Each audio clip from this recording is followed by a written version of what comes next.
क्या आपको भी बदलाव से डर लगता है? हम अक्सर लाइफ को कंट्रोल करने की इतनी कोशिश करते हैं ना कि लाइफ कभी फील ही नहीं होती। बस ऐसा लगता है कि मैनेज हो रही है। हम सरवाइव तो कर रहे हैं, पर क्या हम सच में थ्राइव कर रहे हैं? वेलकम टू एपिसोड 21 ऑफ कही सुनी। बिल्कुल वर्तिका जी, क्योंकि जब एक दिन जॉब चली जाती है, कोई रिश्ता टूटता है, तब समझ में आता है कि सर्टेनिटी नहीं, ये यानी कि निश्चितता सिर्फ एक वहम था। रियलिटी तो कुछ और ही थी। निश्चित तो कुछ भी नहीं है। जैसे कि श्री भागवत गीता में भी जिक्र किया है कि लेकिन फिर हम मानते नहीं हैं। लेकिन हम जब सोचते हैं, हम सब कुछ भूल जाते हैं, सिचुएशन में आते हैं तो भी भूल जाते हैं।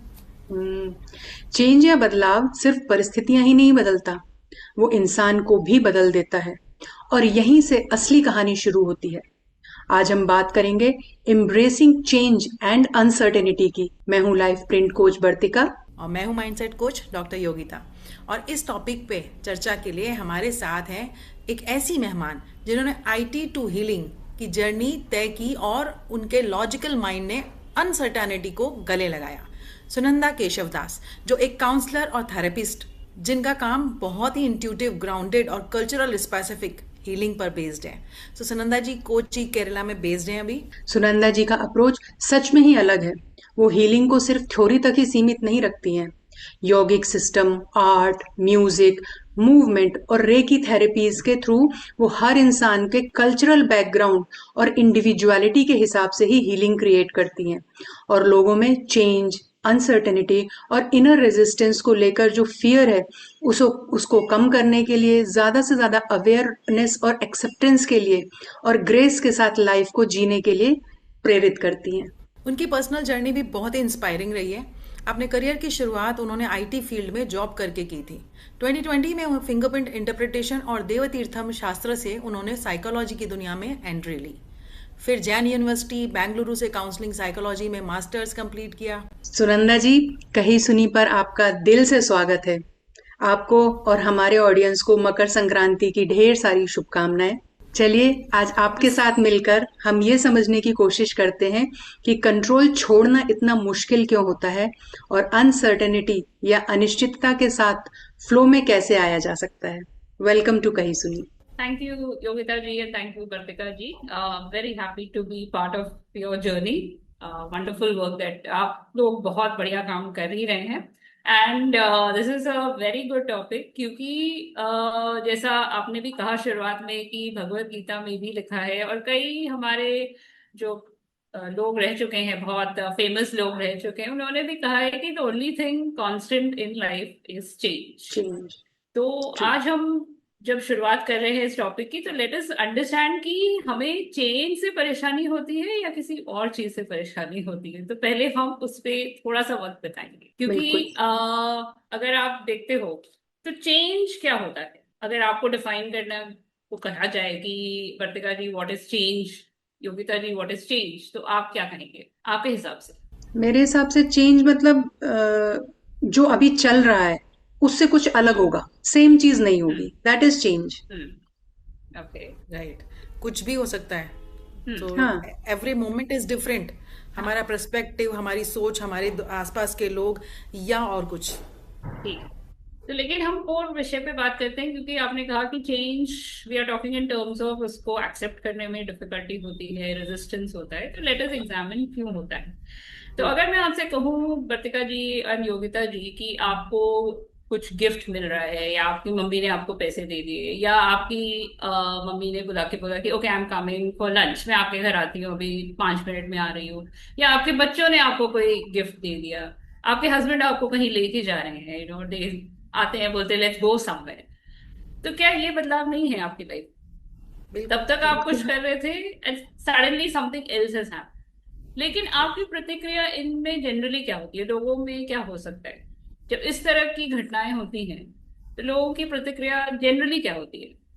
अरे यार, ये तो सोचा ही नहीं था, ये क्यों हो गया।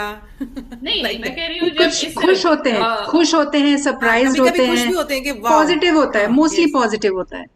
मोस्टली हाँ, पॉजिटिव, इस जब तरह इतनी है। अच्छी पॉजिटिव चीजें मिलती हैं तो पॉजिटिव होता है। कि घूमने जाने के लिए एक्साइटेड हो गए, गिफ्ट मिल रहा है यस। तो गिफ्ट के लिए एक्साइटेड हो हाँ, गए। यस, इट इज बच्चों में पॉजिटिव। प्यार आ गया, बिल्कुल। आपको लग रहा है कि आई एम सो लकी, मेरे ऐसे परिवार वाले एग्जैक्टली। हैं, मेरे ऐसे दोस्त हैं, मेरे ऐसे एग्जैक्टली। कोलीग्स हैं, इतना सोचा उन्होंने मेरे बारे में। ट्रू ट्रू लेकिन जब ट्रू। आपके बॉस आपको कैबिन में बुलाते हैं, कोई प्रोजेक्ट चल रहा है, आपको पता है कि कुछ तो बहुत मुश्किल चल रहा है, आपके बॉस आपको बुलाते हैं कैबिन में, या आपको कहीं से लेटर आ जाता है, जैसे इनकम टैक्स का लेटर आ गया कि चलो महीने के एंड तक 5 लाख आपको जमा करने, या फिर आपकी गाड़ी पंक्चर हो गई रास्ते में चलते चलते, तो ये भी बदलाव है। यस। सिचुएशन एक चल रही थी, कुछ और हो रहा है। तो यहाँ प्रतिक्रिया बहुत अलग हो जाती है।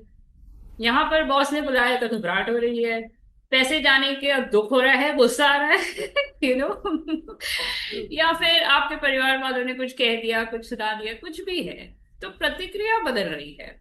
लेकिन हो रहा दोनों जगहों पे बदलाव ही है। तो इसमें डिफरेंस क्या है? एक्चुअली मेरा डिफरेंस क्या है? सवाल यही है जो आप अभी बोलने वाले हो ना, हाँ कि मैं यही जानना चाह रही थी एक्चुअली, कि जो भी बदलाव हो रहा है उससे हम डरते क्यों हैं? क्यों क्या है? मतलब क्योंकि हमको डर क्यों लगता है? क्या मेरा नया वर्जन जो है उसको डर लग रहा है कि यार कहीं मेरे फ्रेंड्स हैं, मेरी फैमिली है, वो कहीं उसको एक्सेप्ट कर पाएंगे या नहीं कर पाएंगे? तो अब तो ये चलिए सवाल आप हम हमसे ना पूछे, हम आपसे पूछ रहे हैं। आप आंसर करिए। तो जब आपको गिफ्ट मिला तो आपकी प्रतिक्रिया खुशी हुई। इतने दिनों तक वो सामान आपके घर में नहीं था, अब आ गया तो खुशी हो रही है। लेकिन जब पैसे की जाने की बात आई, या आपको पता है कि बॉस से अब डांट पड़ेगी, तो घबराहट हो रही है, गुस्सा आ रहा है, क्योंकि हमने अपने आप को कंडीशन किया हुआ है, या फिर सोसाइटी की वजह से भी हम कंडीशन हो गए हैं कि कुछ चीजें जो हैं अच्छी चीजें हैं, अच्छे बदलाव है, और कुछ उतने अच्छे बदलाव नहीं है, बुरे हैं, कुछ तो होने ही नहीं चाहिए। तो पर्सपेक्टिव, जो योगिता जी ने भी वर्ड यूज किया था, दृष्टिकोण की बात होती है कि हम एक चीज को कैसे देखते हैं, किस नजरिए से देखते हैं। अगर हमारी कंडीशनिंग ऐसे हो गई है कि पैसे का आना अच्छा है और पैसे का जाना बुरा है, तो जबकि दोनों ही बदलाव हैं, हम एक को एक्सेप्ट कर लेते हैं, आहा आहा पैसे आ रहे हैं, और दूसरा नहीं नहीं पैसे जा रहे हैं तो दृष्टिकोण की बात है, पर्सपेक्टिव की। तो हमारे जो आगे चलकर जब हम बात करेंगे तो हम पर्सपेक्टिव शिफ्टिंग की भी बात करेंगे, कैसे कर सकते हैं। दूसरा हम देखते हैं कि क्या हम एक्चुअली बदलाव से ही घबराते हैं, या गुस्सा करते हैं, या खुशी करते हैं, या कुछ और है। तो जब अगर आपको बोला जाता है कि चलिए आपको 10-15 हज़ार रुपए मिल गए, आपकी मम्मी ने दे दिए, किसी ने भी दे दिया, रिलेटिव आए दे दिया, तो खुशी क्यों होती है? पैसे का आने से हम सोचते हैं कि चलो अब कोई चीज जो हम खरीदने वाले थे, या किस बजटिंग में डिफिकल्टी हो रही थी, अब वो नहीं है, अब वो हम खरीद सकते हैं। जब पैसे की जाने की बात आती है तो हम सोचने लगते हैं, अरे भैया फीस पे करना था, वो बिल देना था, ये करना था, वो करना था। तो एक्चुअल में हम किस चीज से घबरा रहे हैं, या किस चीज से खुश हो रहे हैं? बदलाव itself is not doing that. हम बहुत बार क्या करते हैं कि बहुत आगे की सोचते हैं, आउटकम्स तक पहुंच जाते हैं कि इससे कुछ हमारा बिगड़ जाएगा, या इससे कुछ हमारा संवर जाएगा। तो जहां बिगड़ने की बात होती है, घबराहट आ गई, डर आ गया, गुस्सा आ गया, या कोई ना कोई प्रतिक्रिया आ गई जो जनरली हमारे एनवायरनमेंट के लिए नेगेटिव होती है, हमारा गुस्सा है या हमारा घबराहट है, तो हमारा डिसीजन मेकिंग बहुत इफेक्ट होता है इससे। कभी कभी हम घबराहट में जो डिसीजन लेते हैं, जो हम निर्णय लेते हैं, जरूरी नहीं है कि वो हमारे या हमारे आसपास के लोगों के लिए कुछ सही दिशा में जा रहा। सो अगेन, बिल्कुल। एक तो पर्सपेक्टिव है, और दूसरा हम जो आउटकम इमेजिन करते हैं उसकी वजह से होता है। ट्रू। और तीसरा जो होता है, रेजिस्टेंस की बात जब आती है, तो वो हमारा फिजियोलॉजी ही ऐसा है। हमारे ब्रेन और बॉडी, हमारे ब्रेन और नर्वस सिस्टम को कंफर्ट बहुत पसंद है, और होना भी चाहिए। कंफर्ट में ही हम आराम से काम कर सकते हैं। तो इसके लिए एक अच्छा एग्जाम्पल है कि जब हम जंगलों में रहते थे, एक वक्त पे मनुष्य भी जंगल में ही रहते थे, तब हमने कंप्यूटर नहीं बनाया, टेलीफोन नहीं बनाया, इंटरनेट नहीं बनाया। जब हम इसमें एग्रीकल्चर, जब हम अपना खाना खुद उगाने लगे, तब हमारे पास समय बहुत आया कि आराम से बैठो, किसी चीज के पीछे भागने की जरूरत नहीं है उसे पकड़ने के लिए। हमारे पास डर नहीं था कि कोई हमें आके खा जाएगा, कोई जानवर या दूसरे मनुष्य, दूसरे ट्राइब के मनुष्य हमें आकर खत्म कर देंगे। जब हमेशा हम अपने एनवायरनमेंट में, और ये आगे हम बात करेंगे। लेकिन जब हमारा एनवायरनमेंट हमेशा हमें बहुत ऐसा सोचने पे मजबूर कर देता है कि आगे क्या होगा, आगे क्या होगा, हमेशा उसको कहते हैं हाइपर विजिलेंस कहते हैं, मतलब हम हमेशा इतना अवेयर रहते हैं कि कुछ गड़बड़ हो जाएगी। ऐसी स्थिति में हमारा ब्रेन क्रिएटिव नहीं बन सकता, रिलैक्स नहीं होता, उससे कुछ काम नहीं हो, वो सिर्फ अपने आप को बचाव में लगा रहे। तो ब्रेन और नर्वस सिस्टम को कंफर्ट की जरूरत, तो हमें कंफर्ट पसंद है, नेचुरली हम कंफर्ट ही सीख करते हैं। जब कोई बदलाव आता है तो क्या होता है, ये कंफर्ट था, अब खत्म हो जाता डिस्कम्फर्ट की है, डिस्कम्फर्ट में बदल जाता है। डिस्कम्फर्ट में। तो इसीलिए इमीडिएटली, और ये मैंने देखा है कि चाहे हमारा इनेट जो हम बोलते हैं ब्लूप्रिंट, हम यूनिक जितने भी पैटर्न। हमारे यूनिकनेस पैटर्न्स हैं, सब में चाहे वो जितना भी खुला हो, जितना भी बंद हो, इनिशियल जो रिएक्शन होता है वो रेजिस्टेंस रेजिस्टेंस होता है। होता है।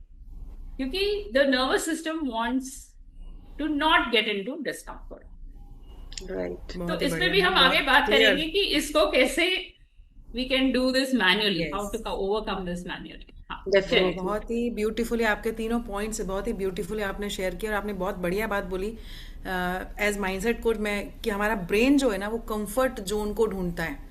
वो वायरिंग ही उसकी ऐसी है कि वो कंफर्ट के साथ ही कंफर्टेबल है। सो राइट। मेरा नेक्स्ट क्वेश्चन कुछ इसी से जुड़ा है मैम, कि जब सब कुछ अनस्टेबल लगता है, लगता है कि लाइफ में कुछ भी सही नहीं हो रहा है, मैं हम्म कंट्रोल खो रही हूँ, हम्म तो ये लाइफ नए तरीके से जीना मुझे सिखा रही है, मुझे इस तरह लेना चाहिए, या हम्म ऐसे में क्या किया जाए फिर, अगर ऐसा ओके। सब कुछ है तो?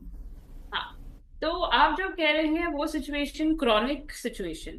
तो हमेशा हमारे लाइफ में दो टाइप ऑफ परिस्थितियां होती हैं। एक अक्यूट बोलते हैं, अगर आप टेक्निकल भाषा में बोले, अक्यूट मतलब जस्ट अभी हो रहा है, अभी इम्पैक्ट होगा, अभी इसका कुछ समाधान चाहिए। और दूसरा जो आपने मेंशन किया वो एक क्रॉनिक स्टेट है, मतलब ये हमेशा डेली बेसिस पे आपके जिंदगी में कुछ ऐसा हो रहा है जो आप नहीं कर पा रहे हैं। So again we go back to the nervous system. तो नर्वस सिस्टम को चाहिए होता है प्रोसेसिंग का टाइम, और हर मनुष्य का जो प्रोसेसिंग टाइम होता है, सो बदलाव हमारे लिए एक चैलेंज है, एक प्रॉब्लम है। और क्योंकि अभी हम अभी फोकस करेंगे उस बात पे जिसको हम कहते हैं कि डिफिकल्ट चेंज है, ये चेंज हमसे जल्दी एक्सेप्ट नहीं हो रहा है, जो उस तरह के चेंजेस हैं उसके बारे में बात कर रहे हैं। तो हमें प्रोसेसिंग का टाइम चाहिए होता है। प्रोसेसिंग मतलब इसको समझने के लिए, इसको मतलब क्या किया जाए, ये क्या है, इस ये सब समझने के लिए हमें थोड़ा वक्त चाहिए होता है। और सबकी प्रोसेसिंग टाइम अलग है, कुछ लोगों को बहुत टाइम चाहिए होता है, कुछ लोग जल्दी कर लेते हैं, लेकिन उनको आगे चलकर फिर दिक्कत होती है, वो क्योंकि वो सिर्फ शॉर्ट टर्म में सोचते हैं कि अभी का निकाल लो, लेकिन बाद में जाकर के फिर फंस जाते हैं। और कुछ लोग बहुत आगे की सोचते हैं, तो वो घबराते हैं इसलिए है कि पता नहीं मैं इतने सारे स्टेप कैसे करूं। तो प्रोसेसिंग टाइम एक चीज होता है जो हम सब अपने आप को नहीं देते हैं, और देना चाहिए। लेकिन जब क्रॉनिक इश्यू जो आप कह रहे हैं कि डेली कुछ ना कुछ ऊपर नीचे हो रहा है, तो ये अगेन आपके प्रोसेसिंग के पे है, कि अगर आप में वो कैपेसिटी नहीं है कि आप इतने उतार चढ़ाव टॉलरेट कर सकें, तो it will definitely cause issues for you. Then your environment जो है आपका, जो आपके आगे पीछे जो वातावरण है, that is definitely going to be a problem. उसको हमें टैकल करने के लिए कुछ और सिस्टम लगाना पड़ता है। लेकिन अगर आप में वो कैपेसिटी है, उथल पुथल तो ले लेते हैं, लेकिन आप थक जाते हैं डेली का उथल पुथल, एनीबडी विल गेट टायर्ड। उसके लिए अलग तरीके के मेथड्स होते हैं जिसमें हम उसको एड्रेस करते हैं। सो बेसिकली मेरा अप्रोच हमेशा यही रहता है कि इंसान, जो मनुष्य सामने बैठा है जिसको इन चीजों का सोल्यूशन चाहिए, तो पहले वी विल आइडेंटिफाई कि आपकी कैपेसिटी क्या है, प्रोसेसिंग कैपेसिटी क्या है, आप शॉर्ट टर्म में सोचते हैं, लॉन्ग टर्म में सोचते हैं, या दोनों कर सकते हैं। ये सब जानने के बाद हम डिसाइड करते हैं कि आपके लिए क्या मेथड सूटेबल है। तो there is no one size fits all नहीं है, तो depending on your unique nature we can say. Great. Very nice. चलिए, अभी मैं जनरलाइज सवाल की बजाय एक थोड़े से स्पेसिफिक क्वेश्चन पे आती हूँ। जैसे मैंने आपका पूरा बायो डेटा पढ़ा था, तो मैंने देखा कि हम्म आप अलग अलग स्टेट्स में रहे, अलग अलग स्टेट्स में ना। पले बड़े, फिर आपकी एजुकेशन भी, फिर आईटी से फिर आपने healing and fingerprint interpretation, psychology, मतलब बहुत सारी चीजें आपने डिफरेंट किए। You have gone through lot of changes in your yes life. Yes. ठीक है। तो अब हम आपसे ये जानना चाहते हैं कि आपकी लाइफ में किसी मेजर ट्रांजिशन को आपने कैसे समझा और उसे कैसे हैंडल किया, और उसके साथ ही साथ आपने खुद में क्या बदलाव नोटिस किया। तो मेरे लिए ओके, मेरा nature my इनेट is little out of the box है, थोड़ा रिफॉर्मिस्ट है, थोड़ा नॉन कॉन्फॉर्मिस्ट है। नॉन कॉन्फॉर्मिस्ट का मतलब है कि जनरली सोशल रूल्स जैसे होते हैं कि ये आप पैदा हो गए, आप स्कूल गए, कॉलेज गए, लड़कियों के लिए शादी करना है और बच्चे पैदा करने हैं, घर संभालना है। मैम एक हाँ। मिनट, आपने 3 एडजेक्टिव्स बोले, आप तीनों को हम्म, बता दीजिए ताकि लोगों को आसान भाषा में समझ में आए कि हाँ। कॉन्फॉर्मिस्ट क्या है, रिफॉर्मिस्ट हाँ। क्या है, आउट ऑफ द बॉक्स हम्म, क्या है। जी। अच्छा चलिए। तो कॉन्फॉर्मिस्ट वो होते हैं जो जनरल, अगर हम पॉपुलेशन में नेचर के डिफरेंट टाइप्स देखें, आपकी जो प्रकृति होती है आपकी यूनिक है, लेकिन एक जनरल सेटअप होता है कि कुछ लोग जो होते हैं सोसाइटी के बहाव के साथ चल सकते हैं। तो अगर सोसाइटी में ऐसा बोला जाता है कि पैदा हो गए, फिर स्कूल जाना है, कॉलेज जाना है, नौकरी करनी है, शादी करनी है, बच्चे पैदा करने हैं, घर बनाना है, वो दिस ये जो है ये कर सकते हैं, ये बहुत आसान होता है उनके लिए, क्योंकि वो उसी उनका नेचर उसके लिए बन करके आया है कि आप ऐसे ही जी सोसाइटी के साथ जी। ऐसे भी लोग होते हैं जिनके लिए ये बड़ा मुश्किल है, क्योंकि वो आउट ऑफ द बॉक्स जीते हैं। तो ये एक बॉक्स है जिसमें आप ये कर रहे हैं, एक सीक्वेंस में कर रहे हैं। और कुछ लोग हैं जो इस बॉक्स के बाहर जीते हैं, तो उनके लिए बॉक्स के साथ चलना या बॉक्स के अंदर जीना ही बहुत बड़ा चेंज है, बहुत बड़ा बदलाव होता है, बहुत बड़ा चैलेंज होता है। तो मेरे लिए ये जो स्टेजेस थे स्कूल में जिस तरह से पढ़ाया जाता था और कॉलेज, एक्सपेक्टेशन, ये इन बेंचमार्क्स को अचीव करना ही मेरे लिए एक चैलेंज था। तो मेरे लिए जो भी ट्रांजिशंस होते थे, तो I was very happy in my career. I am very career driven person, तो I love to work and I love to go out into society, do things. तो मेरा जो नेचर है उस तरह का ऐसे लोग बहुत होते हैं जो बहुत बड़ा जीवन जीने के लिए आते हैं, तो हम उनको जब इन बॉक्सेस में डालने की कोशिश करते हैं तो उनके लिए उन चीजों को अचीव करना मुश्किल हो जाता है। वो उनको लगता है कि बहुत बड़े ट्रांजिशन से जा रहे हैं, बहुत बड़ा बदलाव आ रहा है उनके लाइफ में। तो इवन अ बेंचमार्क लाइक चेंजिंग जॉब्स और गेटिंग मैरिड, हैविंग चिल्ड्रन, और स्पेशली हमारे सोसाइटी में लड़कियों के लिए it might be more of a challenge, क्योंकि उसके अपने चैलेंजेस आते रहते हैं। तो मेरे लिए this navigating this was everything was a transition for me, from marriage to children, balancing your career ambition with that. So ये सब सीखना पड़ा, क्योंकि मैं सोच रही थी कि ये साथ में नहीं चल सकते, मेरे नेचर में ये साथ में नहीं चलते, इनको कंबाइन करना, दैट वाज माय चैलेंज। तो मेरे लिए, क्योंकि ये मेरे हिसाब से ये सारे बड़े बड़े चेंजेस थे, तो इनको इंटीग्रेट करना, ये मैंने फिर सीखा, how to integrate it, how not to separate it and not to think of it as something ये बहुत बड़ा कुछ है। सो मेरे लिए, मेरे नेचर के लिए ये बदलाव था। Everything was a change. Wonderful ma'am. So ma'am, आपके हिसाब से कि जैसे मैं एक एग्जांपल देती हूँ कि एक उड़ते हुए पंछी को अगर मैं पिंजरे में कैद कर लूँ तो उसे वो पिंजरे के साथ सरवाइव हाँ करना उसका हाँ, चैलेंज है, उसका challenge, चेंज है, yes, change, yes, right? for that, yes, yes, correct, yes. correct. So it so can it's be a beautiful. huge, yes. huge change for somebody like ऐसे बहुत लोग हैं, आपके दर्शक भी ऐसे बहुत होंगे जो इस बात से रिलेट करेंगे। तो नाउ इसका ऑपोजिट भी ट्रू है कि अगर जो लोग पिंजरे में खुश हैं, उनको आप खुले आसमान में भी छोड़ आसमान में देंगे तो छोड़ तो वो सेम भी बदलाव सेम है उनके इश्यू लिए। आएगा। यस, बिल्कुल उनके लिए मैम। फिर अडेप्टेशन बहुत मुश्किल होता है। तो अडेप्टेशन एक वर्ड होता है, इसका हिंदी मुझे नहीं मालूम, लेकिन उसका मतलब होता है कि अपने सिचुएशन में आप एक्सेप्ट कैसे करना, स्वीकार करना। एक्सेप्ट करना, हाँ, स्वीकार करके अनुकूलन बोलते उसमें हैं। आप, हाँ, हाँ। कैसे उसको अनुकूल करते हैं और कैसे उसमें यस। थ्राइव करते हैं।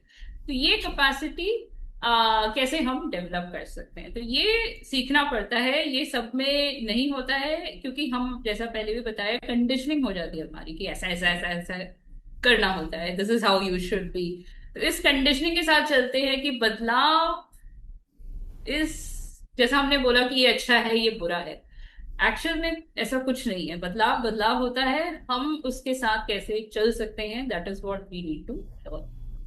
बहुत ही बढ़िया मैम। तो मैं इसी से रिलेटेड मेरा क्वेश्चन था कि जिस तरह वो पक्षी अगर पिंजरे में डाल दिया जाए तो बदलाव है, या उस पिंजरे वाले को मैं आसमान में छोड़ दूं तो भी बदलाव है। तो बदलाव मतलब कई तरह का होता है। तो Yes. चेंज इज स्कैरी से चेंज इज ग्रोथ, हाँ, इस चेंज इज स्कैरी वाले माइंडसेट को चेंज इज ग्रोथ वाले माइंडसेट में कैसे शिफ्ट करें ma'am? Okay. So first we were, तो पहले सबसे पहला हम करेंगे कि बदलाव कोई बड़ी चीज नहीं है, वहां तक तो पहुंचना पड़ेगा। बदलाव नेचुरल है। नव आप पूछेंगे नेचुरल क्यों है? योगिता जी, वर्तिका जी, मैं सब I think we are in the 40s, अभी 40 से ऊपर के एज ग्रुप में है। तो 40 साल पहले हम ऐसे नहीं दिखते थे। हम ऐसे चल नहीं पाते थे, ऐसे बोल नहीं पाते थे। तो नेचुरली जब पैदा हुए तो हमारी कुछ कैपेसिटी थी, फिर हम हम क्रॉलिंग सीखा, हमने फिर चलना सीखा, बोलना सीखा, स्कूल गए। तो चेंज तो होता ही रहता है, चाहे वो छोटा सा मस्कीटो क्यों ना हो। वो कभी एक छोटा सा वर्म था, वो भी बड़ा होके मस्कीटो बन के दूसरों को काटता है, मर जाता है। और हम भी बड़े हो रहे हैं, कुछ ना कुछ करते हैं। तो चेंज को हम रोक नहीं सकते। तो जब हम इस चेंज को इतना नेचुरली लेते हैं तो हम बाकी चीजों में इतना क्यों हम सोचते हैं? तो let us first break the image कि चेंज कोई बड़ी चीज, चेंज इज नेचुरल, ये तो होना ही होना है। कल की सुनंदा, कल की योगिता, कल जो मतलब गया हुआ कल जो है, आज वो हम नहीं है, और जो आने वाला है वो भी हम नहीं होंगे। तो फॉर दैट हमें ब्रेन को डेफिनेटली ट्रेन करना होता है कि change is natural, change is fine. Now how to remove the fear, मतलब इस डर को, या जो हमारी प्रतिक्रिया होती है, गुस्सा है, जो भी प्रतिक्रिया है, उसको कैसे हम निकालें? तो उसके लिए एक थेरेप्यूटिक मैकेनिज्म है जिसको आपको करना पड़ता है। You have to do it consciously daily, you have, चाहे वो आप एक चीज से शुरू करें। तो नाउ इसको मैनेजमेंट टर्म्स में ब्रेकिंग डाउन द प्रॉब्लम कहते हैं, मॉड्यूलराइजिंग कहते हैं। एक प्रॉब्लम को छोटे छोटे हिस्सों में हम डिवाइड कर देंगे। तो इसके लिए नॉर्मली क्या करती हूँ मैं कि हमारे पास जो भी समस्या होती है, कुछ भी होता है, सबसे पहला मैंने जैसा बोला, अपने आप को प्रोसेसिंग का टाइम देना पड़ता है इसको समझने के लिए। तो अगर आपके दर्शक अभी करना चाहते हैं तो वो साथ में भी कर सकते हैं या बाद में भी कर सकते हैं, लेकिन यूजुअली मैं क्या करवाती हूँ कि you take a paper like this, and first you have to put, आप पहले लेबल कर दीजिए कि सिचुएशन क्या है, आपकी स्थिति क्या है, परिस्थिति करंटली, ठीक है। और उसके नीचे हम एक लाइन, बीच में एक लाइन खींच लेंगे और नीचे लिखेंगे इसका सोल्यूशन। तो दो हेडिंग लिखेंगे, पहले सिचुएशन है, उसका सोल्यूशन। और हम पहले 5 सवालों के जवाब ढूंढेंगे, और ये 5 सवाल क्यों खास है मैं बताऊंगी। लेकिन सबसे पहले हम लिखेंगे क्या, सिचुएशन क्या है, क्या है। इस क्या है, इस सिचुएशन में कौन कौन शामिल है। तो मैं हूँ, ओके। मेरे बॉस है, मेरा सबॉर्डिनेट है, कुछ भी है, या आपके इन लॉज हैं, हस्बैंड है, वाइफ है, जो भी है आप लिख लीजिए, टीचर, एनीथिंग। कब, ये कब हो रहा है, अभी हो रहा है या कल हुआ था, या होने वाला है, आपको लग रहा है कि होने वाला है। कहाँ, वेयर विल दिस हैपन, घर पे होगा, ऑफिस पे होगा। तो ये लोकेशन क्या है, इस सिचुएशन की लोकेशन क्या है। और फिर लास्ट वन इज कैसे, ये कैसे, what are the how involve, how did this happen, यहाँ तक हम पहुंचे कैसे, हाउ दिस हैपन। तो ये हम लिख लेंगे। मतलब ये सिचुएशन आई क्यों, ऐसा? हाँ, how how did this happen, कहाँ से, कैसे हुआ, जो भी कैसे? आपके मन में आ रहा है आप लिख लो। ये 5 सवाल आप इसके, इन 5 प्रश्नों के उत्तर आप लिख उत्तर। लीजिए। उसके बाद हम नीचे वाले हिस्से में जाएंगे जहां हमने लिखा सोल्यूशन, इसका समाधान क्या है इस सिचुएशन का। आपके हाथ से पैसे जाने वाले, तो जो हमने एग्जाम्पल दिया, आपको लेटर मिला है कि 5 लाख रुपए जमा कर, ये सच में बहुत लोगों के लिए इम्पॉसिबल है। हो सकता है आपकी गलती भी ना हो, तो इसीलिए हमने ये लिखा। तो आपको पता चलेगा कैसे हुआ। तो ये हो सकता है कि आपके अकाउंटेंट ने कुछ मिस किया हो, फॉर्म वगैरह फिलअप करना, तो हम समझ लेते हैं कि क्या हुआ। सोल्यूशन फिर क्या होगा, वैसे ही करना है कि क्या, किससे बात करनी है, कहाँ जाना है, कब करना है, ऑल दिस। तो जो सवालों के जवाब हमने यहाँ लिखे, अब सोल्यूशन के लिए क्या क्या करना है हम लिख लेंगे, सेम थिंग, कैसे, कहाँ, कब, कौन, क्या, ये सारी चीजें, कौन हमें सॉल्व करके देगा, कहाँ जाना पड़ेगा, किसके पास बात करनी है, कैसे करना है, ये सारा प्रोसीजर क्या है, दूसरे फॉर्म भरने हैं, कहाँ जमा करना है, ये सब लिख लिया। अब आप सोल्यूशन समझ गए, तो जाकर के आप सोल्यूशन इम्प्लीमेंट कीजिए जो आपने लिखा है।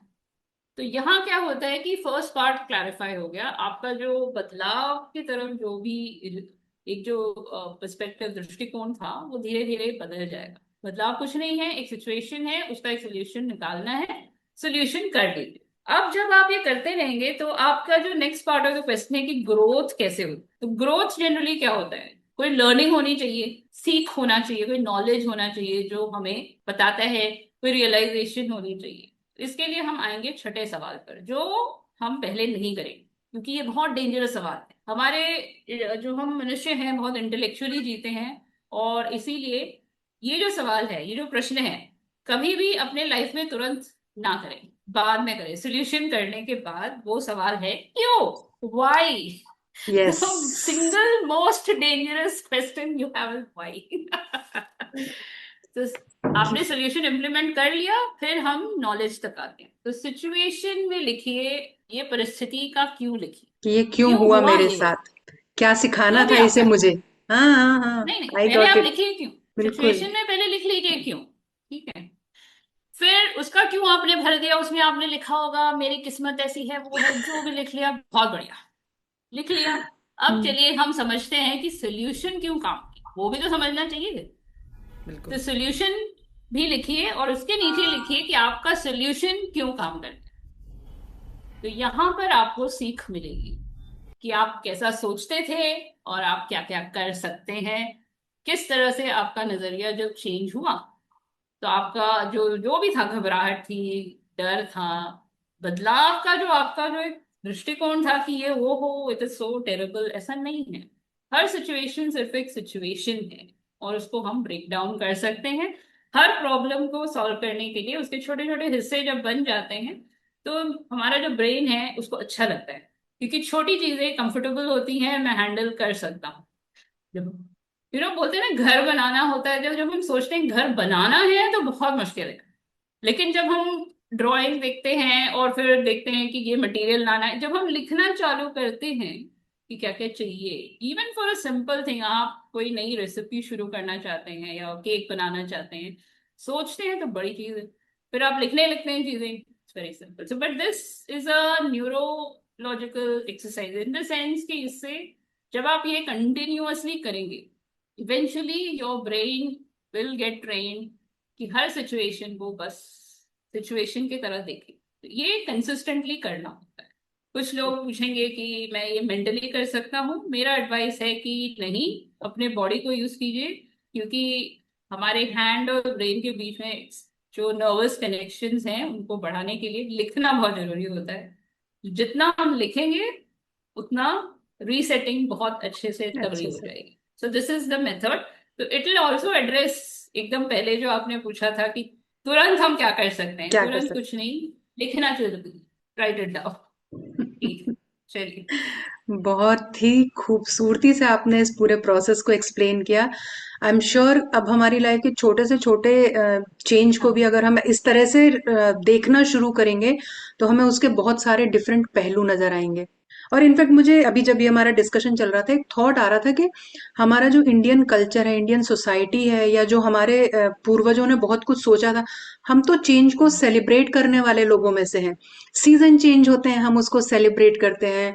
हमारे यहाँ मतलब एक मदर कंसीव कर रही है, तो कंसीव करने से लेके वहां से सेलिब्रेशन शुरू हो जाते हैं।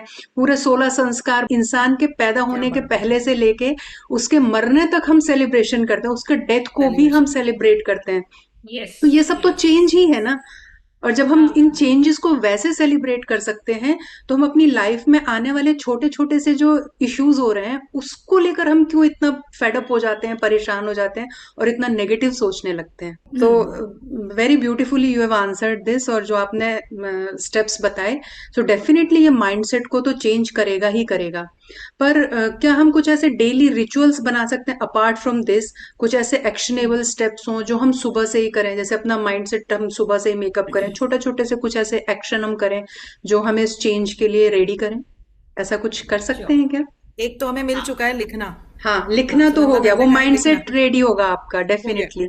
हाँ जी। Yes. Okay, this is a wonderful question कि हम डेली क्या कर सकते हैं, क्योंकि डेली काम करेंगे, डेली एफर्ट डालेंगे, तभी चेंजेस, इनफैक्ट चेंज आपके अंदर जो चेंज आने वाला है वो भी डेली जब हम करेंगे तभी होगा।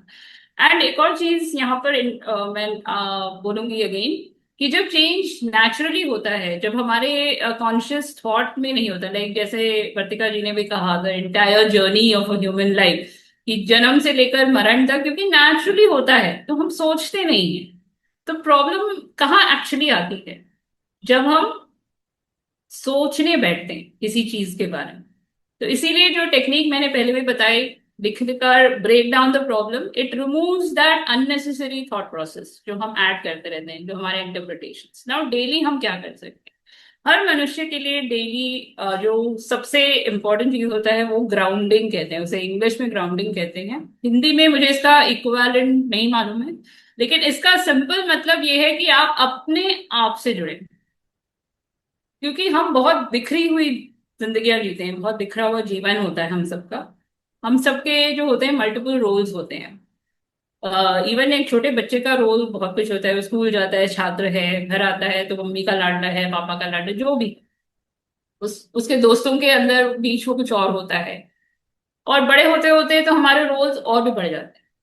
तो एक डिसइंटीग्रेशन होता है, डिसइंटीग्रेशन कहते हैं इसको, कि जहां हम बिखर जाते हैं। तो उसको पहले समेट करके डेली हमें अंदर आना होता है। तो ग्राउंडिंग एक बहुत इंपॉर्टेंट प्रोसेस है। ग्राउंडिंग के लिए कुछ अब सोचने की जरूरत नहीं कि ओ माय गॉड बहुत कुछ करें, कुछ नहीं है। ग्राउंडिंग प्रोसेस हम हमारे जो कल्चर में ऑलरेडी बहुत कुछ दिया गया है। पूजा पाठ जो होता है वो सबसे बढ़िया इंटीग्रेटेड ग्राउंडिंग प्रोसेस है, होलिस्टिक ग्राउंडिंग प्रोसेस है। बहुत लोग पूजा पाठ को रिलीजन के साथ कनेक्ट करते हैं। It is not, it is 100% scientific. मैं बताती हूँ क्यों। क्योंकि इसमें जो हमारी बॉडी में जो 5 एलिमेंट्स हैं, पंचभूत हैं, जो होता है जो किसे कहते हैं, आकाश अग्नि तत्व जल है, वायु वायु आकाश तत्व, पृथ्वी का। अग्नि है, जल है, पृथ्वी है। इन सारे चीजों को ग्राउंड करने के लिए एक होलिस्टिक प्रोसेस हमें दिया गया था, पूजा पाठ, विच इज कुछ करने की जरूरत नहीं है। 5 चीजों को आप अपने साथ रखिए। आप दिया जलाते हैं, वो अग्नि है। श्वास लेते हैं, ब्रीदिंग करते हैं, वो वायु है। आप जल के साथ जो भी आपका रिचुअल है वो जल के साथ आपको कनेक्ट करता है। आप जो भोजन भोग चढ़ाते हैं, कुछ भी नहीं, आप एक छोटे से एक बोल में आप थोड़ा सा गुड़ रख लीजिए या चीनी रख लीजिए, वो पृथ्वी है। और आकाश वो है जो आपको बैलेंस करने वाला है। सो जो हम मंत्र पढ़ते हैं, तो फ्रीक्वेंसी बनाते हैं। तो आकाश तत्व फ्रीक्वेंसी होता है, फ्रीक्वेंसी। शब्द होता है। तो जब हम मंत्र पढ़ते हैं, मंत्र का जाप करते हैं, कुछ नहीं, मंत्र भी मत पढ़िए, भजन कीजिए।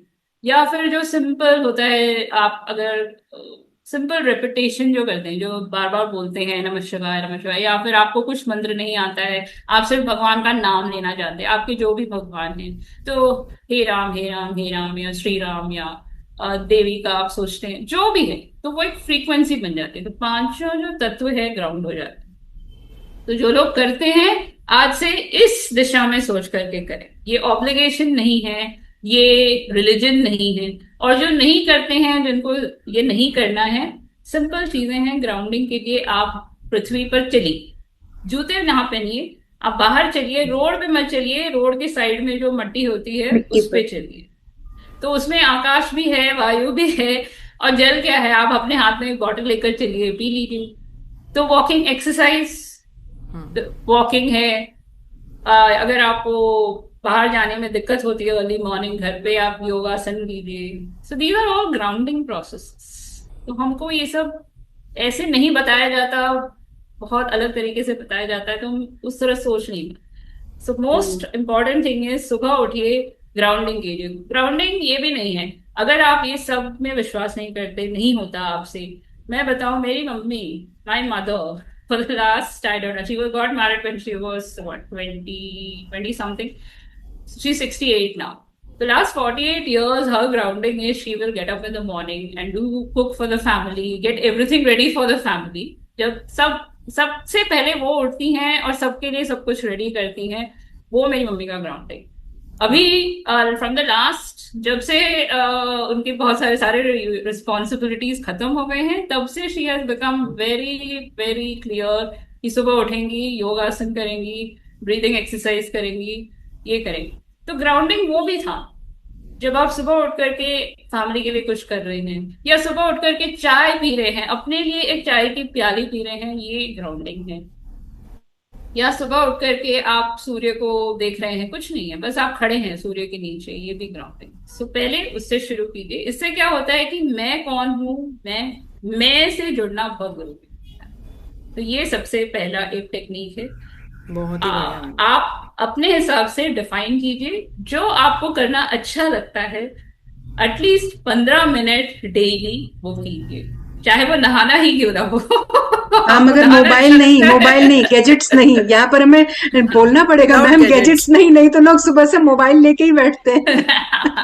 हाँ, गैजेट्स नहीं। अच्छा, उसका भी रीजन तो सबको अगर नहीं पता है, तो गैजेट्स में क्या होता है कि हमारा जो मैंने एक वर्ड बनाया है, आई डोंट नो आपके लिए उचित रहेगा कि नहीं। माइक्रो ऑर्गेजम एक वर्ड है। आपने माइक्रो वाह, ऑर्गेनिज्म सुना होगा, लेकिन माइक्रो ऑर्गेजम क्या होता है कि छोटे छोटे डोपामाइन, छोटे छोटे थ्रिल्स, हमारे थ्रिल्स, अंदर जो एक डोपामाइन के सेंसुअल शॉट्स। थ्रिल्स होते हैं, हाँ, शॉर्ट्स। तो इसीलिए हम इन सब चीजों में अटक जाते हैं। तो अगर आपको गैजेट से हटना है, तो अपने हाथ में एक किताब रख लीजिए, या एक पेन, एक कलम और एक पुस्तक रख लीजिए और लिख लीजिए कुछ, या बना लीजिए कुछ, या पेंटिंग कर लीजिए। नहीं करना है तो सुबह जैसे मैंने कहा, दरवाजा खोलिए, बाहर जस्ट चल के आ जाइए आ 15 मिनट। जाइए। सो दिस बहुत टाइप, बढ़िया। So this is very essential. तो इससे क्या होगा ना, ये कैसे कनेक्टेड है बदलाव से?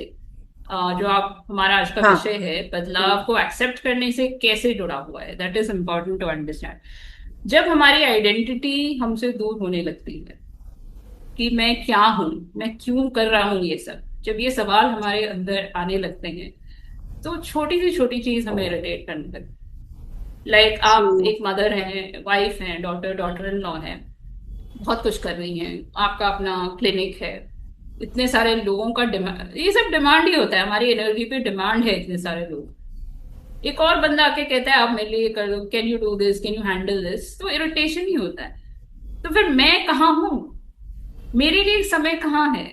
मैं जो योगिता है, मैं जो वर्तिका है, मैं जो अनीता, सुनीता, राजेश, राकेश हूँ, वो कहाँ है?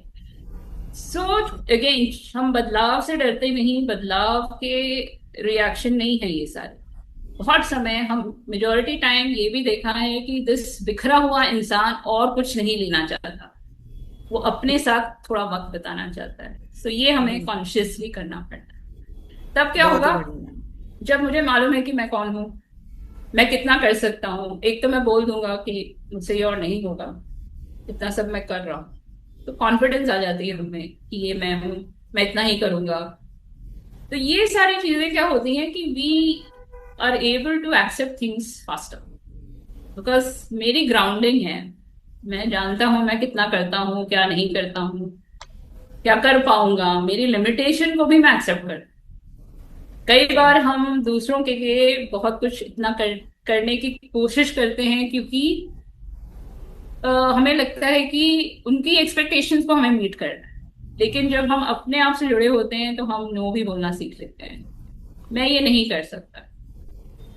तो हम अपने बदलाव खुद चूज करने लगते हैं, कितनी बदलाव मैं अपनी लाइफ में लाऊंगा, कितना मैं, how much I will handle. True. तो again, brain and nervous system is peaceful, कुछ आ भी गया तो चलेगा, वी विल टेक इट। बिल्कुल, यही है। बहुत बढ़िया मैम, बहुत ही बढ़िया। बहुत ब्यूटीफुली आपने सारी चीज़ें समझाई हैं। तो आज ऑडियंस को सभी चीज़ें मेरे ख्याल से सब क्लियर हो रही होंगी चीज़ें कि क्या चीज़ है ये बदलाव और क्यों नहीं हम एक्सेप्ट करते हैं। तो मैम आपने जैसे बोला कि बिखराव एक आदमी के अंदर ही होता है, तो हम्म। ये इस बिखराव में कहीं ना कहीं फ्यूचर की एंजाइटी भी होती है, हम्म। अनस्टेबल लगता है उसको फ्यूचर।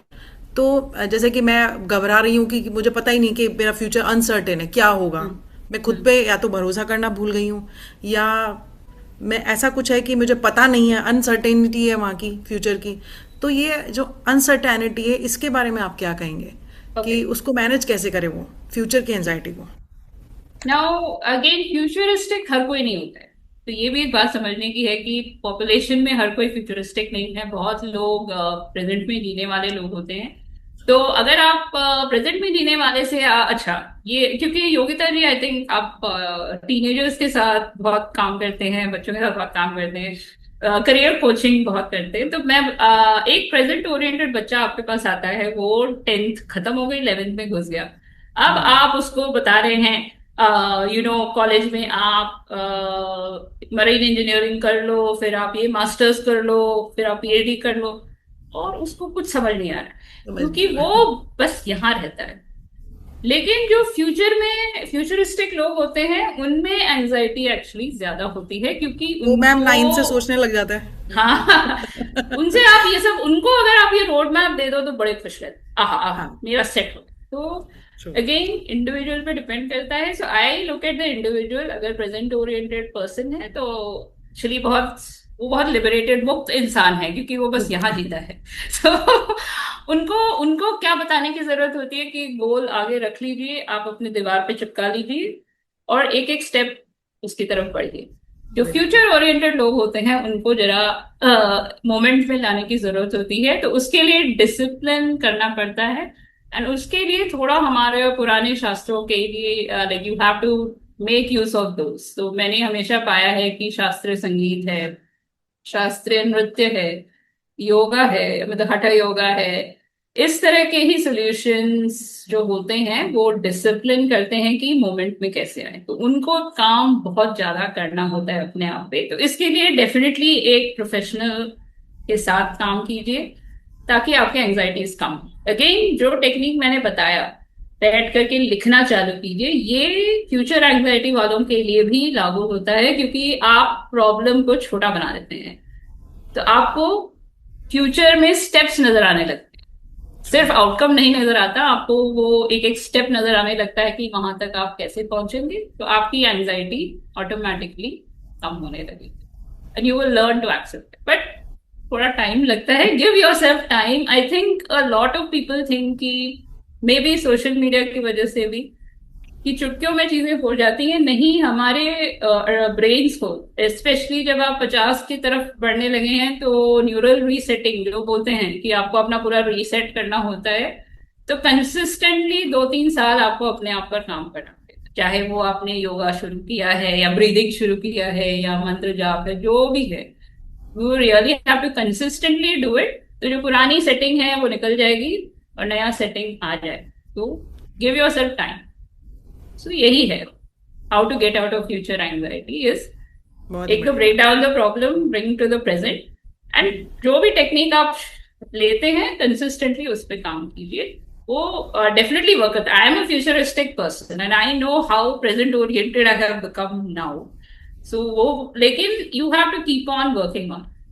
एंड मैंने ये भी देखा है जब छूट जाता है कोई प्रैक्टिस, अगर मैंने 2-3 महीने नहीं किए तो वापस से वो एंजाइटी वगैरह फिर शुरू हो जाते हैं। तो you have to consistently work. तो that is the only way. बहुत ही बढ़िया मैम।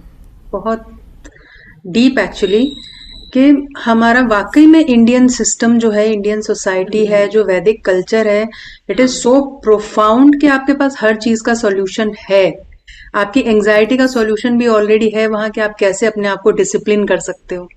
Super yes, amazing.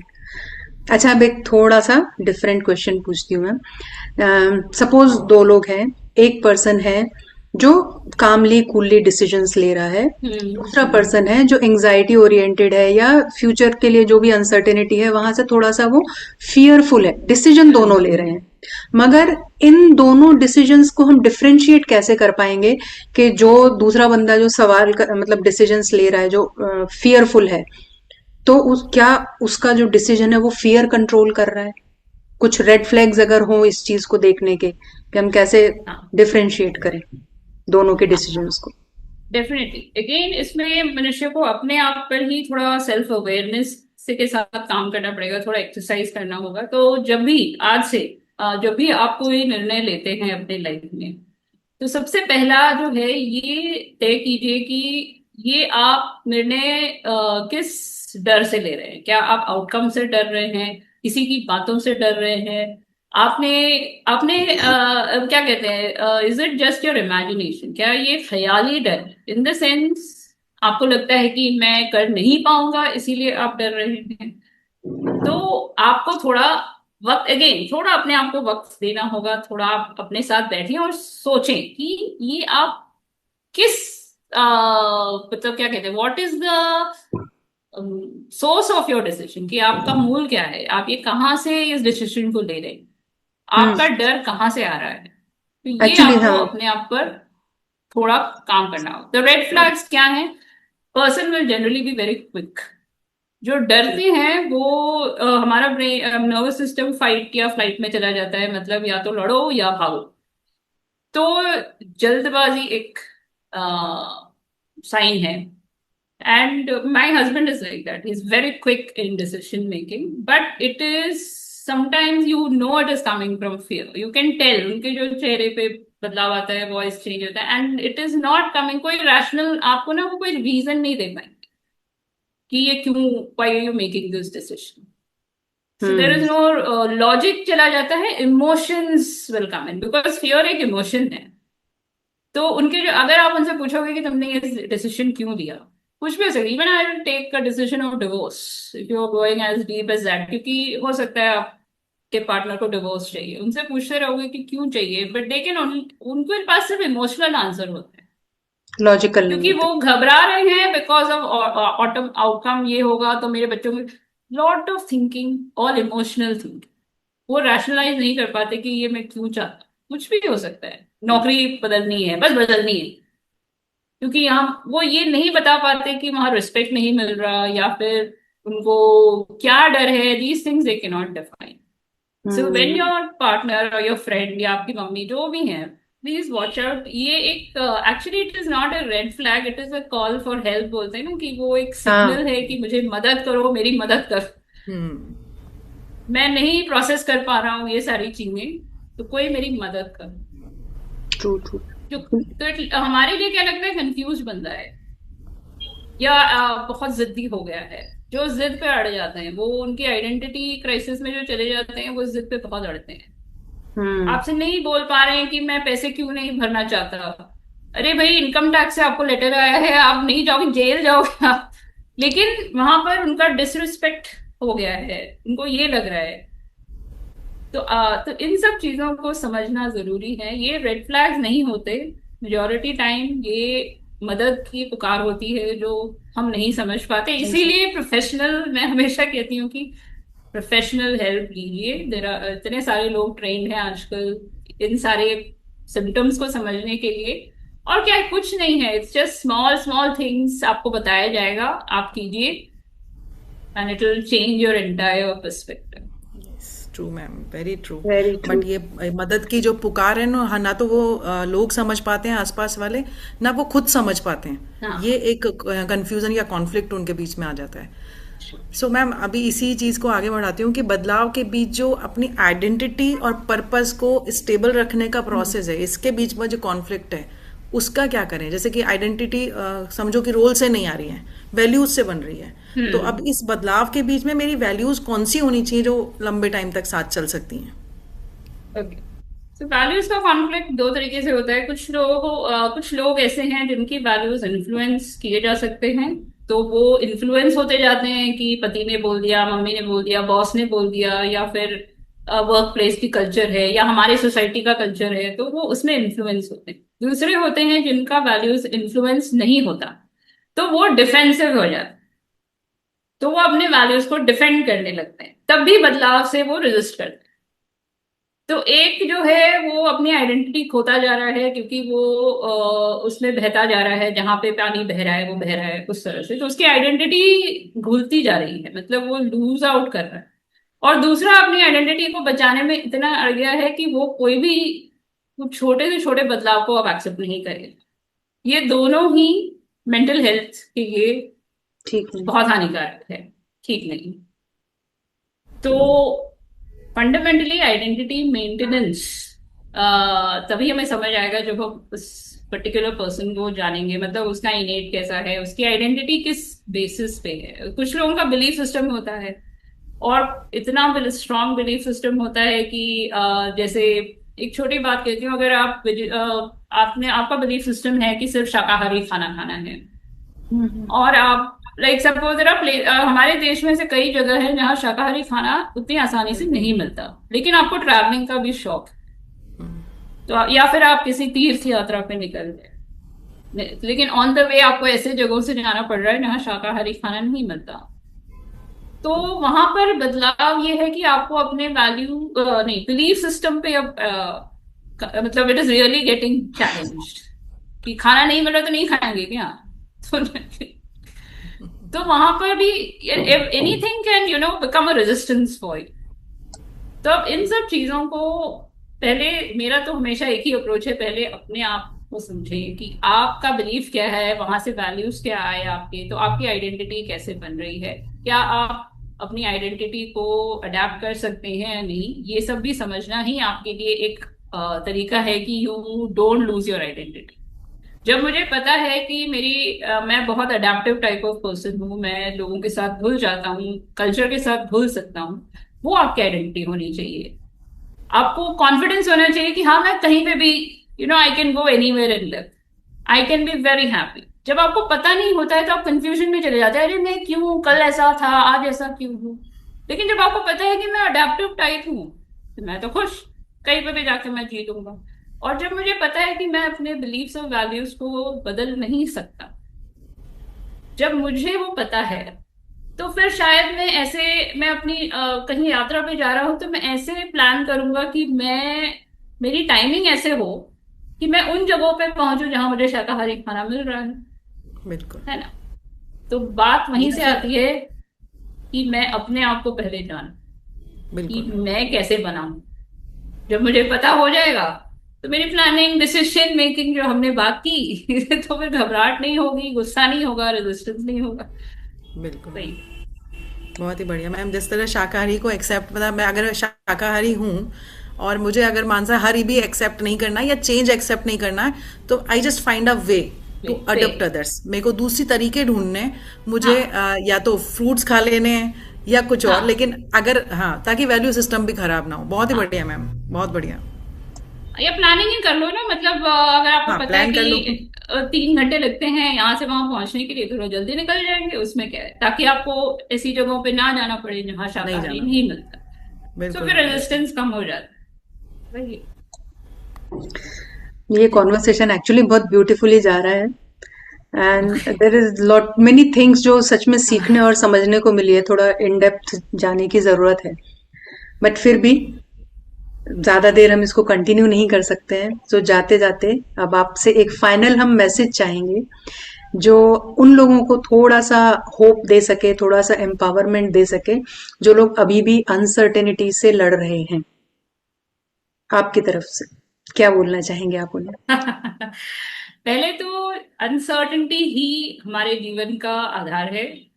हर चीज अनसर्टेन है, हमारा अगला श्वास भी अनसर्टेन ही है। मैं अभी आपके सामने ऐसा बोल रही हूँ, हो सकता है कि इस मीटिंग के खत्म होने के बाद फिर ये अरे श्वास रुक जाए। तो जब जीवन ही अनसर्टेन चलता है, मतलब there is no certainty for tomorrow, अगले मिनट का कोई सर्टेनिटी नहीं है। जब हम, तो ये नेचुरल है। तो हम मनुष्य बना ही इसीलिए है, मतलब मनुष्य के अंदर ये ऑलरेडी है। अगर हम डीपली सोचे तो हम कभी भी सुबह उठकर मृत्यु के बारे में नहीं सोचते, हम जीने के बारे में सोचते हैं। मुझे ये करना है, मुझे वो करना है, एटलीस्ट चाय तो बनानी है। तो जब वो क्यों, क्योंकि जब हम किसी चीज के बारे में उतना सोचते नहीं है, क्योंकि वो नेचुरल है। तो बस इतना ही हमें देखना है कि जीवन में अनसर्टेनिटी, बदलाव ही नेचुरल है। इसको हम इसे एस्केप नहीं कर सकते, यही जीवन है। तो इसको हम्म। जब हम वैसा सोचने लगेंगे, then all of us will be able to accept change.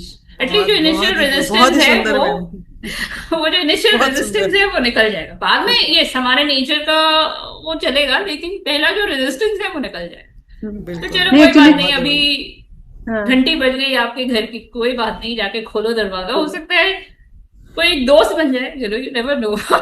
True. नहीं एक्चुअली लोग कंफ्यूज होते हैं, जैसे ना अगर बोलो कि लाइफ में सब कुछ अनसर्टेन है, सो बी रेडी। हम यहाँ अनसर्टेनिटी के लिए लोगों को रेडी होने के लिए बोलते हैं, और बहुत लोग उसको अदरवाइज ये ले लेते हैं कि जब सब कुछ अनसर्टेन है तो हमें फ्यूचर के लिए कुछ प्लान ही क्यों करना यस। अच्छा, हाँ, है गुड ना? क्वेश्चन। हम्म। फ्यूचर के लिए प्लान क्यों करना है? चलिए नाउ प्लान्स की बात करेंगे तो देखिए, अगर हर चीज का अपना एक रूल सेट होता है। अगर आपको अपनी बिजनेस खड़ा करना है, या फिर अच्छा, आपके घर में कल कोई पार्टी है, 50 लोग आ रहे हैं, तो कुछ लोग होते हैं कि अगर 50 लोग सडनली भी आ गए तो कोई बात नहीं, उन्होंने ऑर्डर कर लिया, खाना वाना ये वो मैनेज हो गया, या फिर सब बाहर चले गए। लेकिन उसके लिए क्या होता है, रिसोर्सेज की जरूरत होती है। तो प्लानिंग कहाँ आता है, जब मुझे मालूम है कि मेरे पास लिमिटेड रिसोर्सेज हैं, 50 लोग ऐसे आ गए तो मैं उनको खाना खिलाने नहीं जा सकता, मैं नहीं अफोर्ड कर सकता 10,000 15,000 का bill, I can not do. So then again अपने नेचर को समझिए। अगर आपका नेचर है कि आप ये नहीं कर सकते, तो आप क्या करेंगे, आप एक डेट बता देंगे, आप अपने बजट के हिसाब से बहुत सारी चीजें घर पे बना देंगे, फिर 50 लोगों को आप इनवाइट करेंगे।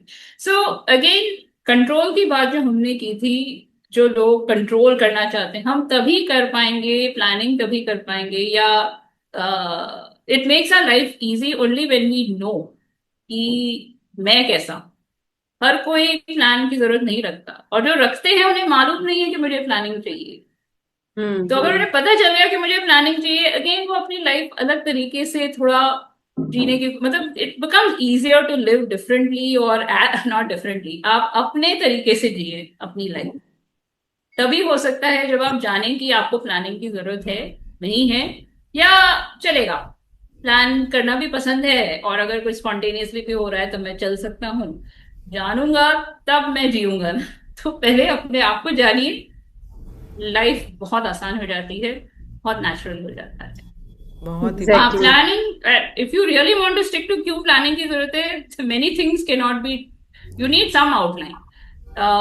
वर्क प्लेस में होता है, घर पे भी होता है, बच्चों के एग्जाम जो भी है, वो होना, एक आउटलाइन होना अच्छा ही है, क्योंकि अगेन ब्रेन को कंफर्ट बहुत पसंद है। आउटलाइन और प्लान एक कंफर्ट होता है ब्रेन के लिए, उसे पता है अगली तक क्या है, अगला क्या है। So again it's about physiology. हमारा ब्रेन और नर्वस सिस्टम आराम से अगर काम करता है तो उसको ये सब चाहिए, दैट इज ऑल, अगर मैं और शॉर्ट कुछ में नहीं बोलूं, है।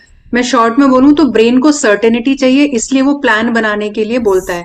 मगर nature is uncertain, so be ready for हाँ चेंजेस। आप उस प्लान को स्टिक करके मत बैठ जाओ। हाँ हाँ, True. कोई बात नहीं है, इट्स फाइन। मतलब अगर सी देयर इज नथिंग रॉन्ग कि अगर आपका नेचर रेजिस्टेंट है और आप उसको फोर्सिबली एक्सेप्टेंस में लेके जाएंगे, ऐसा नहीं होता है। अगेन जो हमारे शास्त्र हैं, जितने भी मैंने टेक्निक्स बताए हैं, इवन द सिंपल टेक्निक जो मैंने बताया है, ये आपका नेचर चाहे रेजिस्टेंट हो, नहीं हो, स्पॉन्टेनियस हो, प्लान वाला हो, it basically just calms you down. आप काम हो जाए, आपका नेचर जैसा भी है वो एक्टिवेट हो जाएगा, तो वो काम करेगा। एंड काम व्हाट यू करें। Said is true. हमें सर्टेनिटी पसंद है, सर्टेनिटी में हम बहुत बढ़िया काम कर सकते हैं, लेकिन इन्वायरमेंट कभी सर्टेन नहीं होता। तो इट इज बेसिकली नेचर और इन्वायरमेंट को कैसे साथ में लेकर के जाना है, वही है। So once you understand your nature, मैं, मेरा नेचर ऐसा है, आप अपने एनवायरनमेंट के साथ आप आराम से चल सकते। जब तक ये पता बहुत ही नहीं बढ़िया होता, मैम। जब तक ये दूरी होती है, तब तक डिफिकल्टी होती है। डिफिकल्टी। ऐसा ऐसा चल रहा होता है, जब ऐसा हो जाता है सिंक तो में फिर आना हम जरूरी है, you have to sync with the nature actually, हाँ, environment. Nature. Very nice, lovely. बहुत ही बढ़िया, बहुत बढ़िया। सो मैम, आपके अकॉर्डिंग बैलेंस इज ब्यूटी। तो अगर ये ब्यूटी क्रिएट करनी है ना लाइफ में, तो अनसर्टेनिटी और सर्टेनिटी का बैलेंस बहुत जरूरी है। तो ऑडियंस, इस एपिसोड को उन 3 लोगों को भेजिए जो ये फिलहाल अपनी लाइफ में जो एक स्ट्रॉम के बीच में है, अनसर्टेनिटी और सर्टेनिटी के। तो उन्हें बताइए कि वो अकेले नहीं है, और कमेंट्स में भी बताइए कि आज आपने कंट्रोल छोड़ने की कौन सी छोटी सी कोशिश की। कहीं सुनी सिर्फ सुनने का प्लेटफॉर्म नहीं है, समन्वय और सेल्फ कनेक्शन का प्लेटफॉर्म है। एक बदलाव की आवाज है जो परिवर्तन का मैसेज लेकर आई है। बिल्कुल। और अगर आज आपने ये एपिसोड कहीं ना कहीं इसको एब्जॉर्व किया है और इस एपिसोड ने आपको सोचने पर मजबूर किया है, तो इस बार सिर्फ लाइक मत कीजिए, बल्कि अपने दिल की बात, अपनी स्टोरी हमसे शेयर कीजिए। हम हर कमेंट पढ़ेंगे। लिखिए लिखिए, हमें बताइए करंटली आप किस चेंज के बीच में खड़े हैं, और हम इस जर्नी में आपके साथ खुद चलेंगे। बिल्कुल। सो फाइनल वर्ड्स, चेंज या परिवर्तन जो है या बदलाव जो है, it doesn't destroy you, it invites you to meet finally who you were always meant to become. जो आपको हमेशा से होना था, वही बनाने के लिए ये बदलाव आपकी लाइफ में आया है। सो देखते रहिए कहीं सुनी, आपका safe platform. Happy Makar happy Sankranti to all of Sankranti. You. Thank you. Thank you.